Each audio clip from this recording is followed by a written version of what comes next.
Teman-teman, topik hukum yang akan kita bahas berkaitan dengan pertanyaan yang sering disampaikan ke saya kalau saya live menggunakan akun pribadi saya maupun akun kantor kami Sky Law Firm. Pertanyaan yang dimaksud adalah, apakah DPR dapat dibubarkan?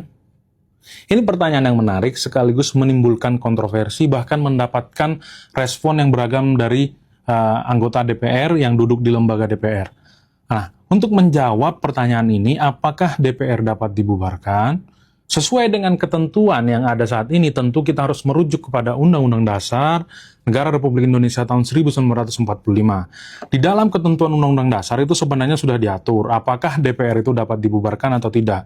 Jika kita merujuk kepada ketentuan pasal 7C, di sana telah diatur dengan tegas, Presiden tidak dapat membekukan dan atau membubarkan Dewan Perwakilan Rakyat. Ketentuan pasal 7C ini merupakan ketentuan yang lahir ketika dilakukan perubahan terhadap Undang-Undang Dasar Negara Republik Indonesia tahun 1945.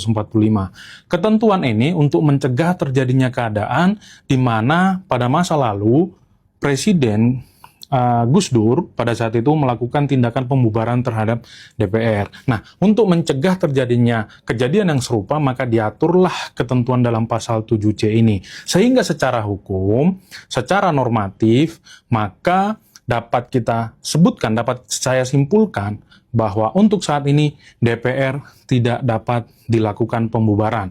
Nah, kalau memang teman-teman menginginkan dilakukan pembubaran DPR, maka konsekuensi hukumnya adalah harus dilakukan perubahan terhadap ketentuan pasal 7C Undang-Undang Dasar 1945. Tetapi perubahan terhadap Undang-Undang Dasar ini tentu melibatkan anggota DPR. Nah, kira-kira nih teman-teman, apakah mungkin anggota DPR akan menyetujui pemberian kewenangan kepada Presiden untuk membubarkan DPR? Tentu saja jawabannya tidak mungkin, karena mana ada orang yang mau melepaskan haknya untuk menduduki jabatan tertentu. Selain itu teman-teman, keberadaan DPR ini kan sebenarnya tujuannya secara filosofi itu berkaitan dengan pembagian kekuasaan, distribusi kekuasaan. Maka ada lembaga legislatif, lembaga eksekutif, lembaga yudisial. Dilakukan pembagian kewenangan, sehingga tidak ada pemegang kekuasaan, pemegang kewenangan yang absolut.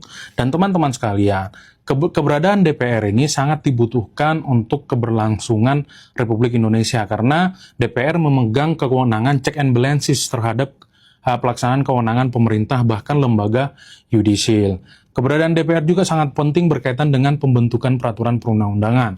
Karena sesuai dengan konstitusi kita, DPR itu memiliki kewenangan untuk membentuk undang-undang bersama-sama dengan Presiden. Nah, jika kegalauan teman-teman berkaitan dengan eksistensi DPR ini adalah karena kondisi sekarang dianggap anggota DPR tidak pro terhadap masyarakat, maka yang dilakukan adalah bukan membubarkan DPR. Karena secara konstitusi, secara kelembagaan, secara kewenangan, keberadaan DPR ini sangat dibutuhkan. Nah, teman-teman dapat menggunakan hak teman untuk memilih atau dipilih pada pemilu legislatif yang akan datang, supaya memilih calon-calon anggota DPR, calon-calon yang mewakili kita di DPR itu berdasarkan kemampuan, berdasarkan kepeduliannya terhadap rakyat. Jangan berdasarkan ada sembako atau tidak, ada pemberian uang atau tidak.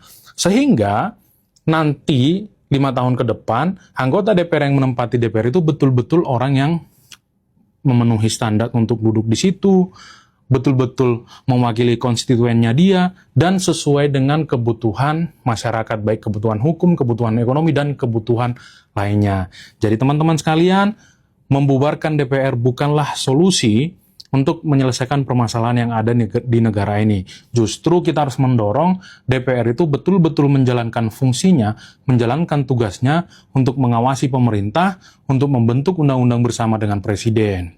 Dan ke depan, marilah kita menggunakan hak kita untuk memilih dan dipilih secara bijak, bukan karena adanya pemberian sembako atau hal lainnya.